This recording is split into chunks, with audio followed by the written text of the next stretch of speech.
Welcome to వయ్య భక్తి channel. ఈరోజు వీడియోలో ఆంధ్రప్రదేశ్ కృష్ణా జిల్లాలోని జగ్గయ్యపేట సమీపంలో ఉన్న పెనుగంచిప్రోలు గ్రామంలో స్వయంభూగా వెలిసిన శ్రీ లక్ష్మీ తిరుపతమ్మవారి ఆలయం గురించి తెలుసుకుందాం.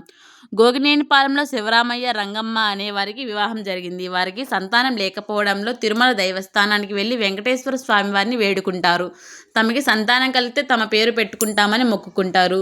కొద్ది రోజులకు వాళ్ళకి సంతానం కలుగుతుంది. ఆడపిల్ల జన్మిస్తుంది. ఆమెకు శ్రీ లక్ష్మీ తిరుపతమ్మ అని నామకరణం చేస్తారు.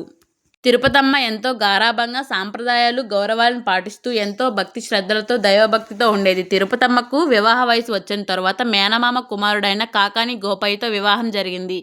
వివాహమైన తరువాత తిరుపతమ్మ అత్తగారు ఊరైన పెనుగంచిప్రోలు గ్రామానికి వచ్చింది. అడుగు పెట్టడంతో ఆ గ్రామం మొత్తం పాడి పంటలతో సస్యశ్యామలంగా మారిపోయింది. దీనికి కారణం తిరుపతమ్మని ఆ ఊరి గ్రామ ప్రజలందరూ ఎంతో ఘనంగా కీర్తించేవాళ్ళు. కొద్ది కాలం తరువాత ఒక సంవత్సరం ఎండలు బాగా వచ్చి వర్షాలు కురవక కరువులు సంభవించాయి. అలాంటి సమయంలో గోపయ్య పశువులను తీసుకుని కంచకచర్ల దగ్గరలో ఉన్న అడవులను మేపడానికి వెళ్తాడు. అత్త, తోడికోడలు కలిసి తిరుపతమ్మని బాగా వేధించేవారు. పని మొత్తం ఆమె చేత చేయించుకొని కనీసం తిండి కూడా సరిగ్గా పెట్టేవాళ్ళు కాదు.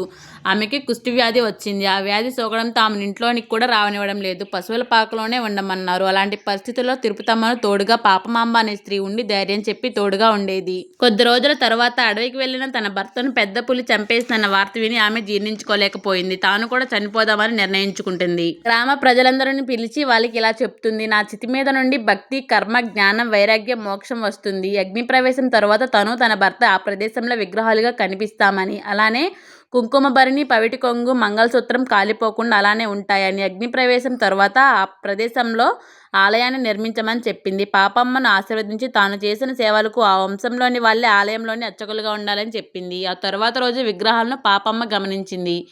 మూడవ రోజు గోపయ్యను చంపిన పెద్ద పులి అక్కడికి వచ్చి ప్రదక్షిణలు చేసి ఆ చితి వెనుక ప్రాణం విడిచింది.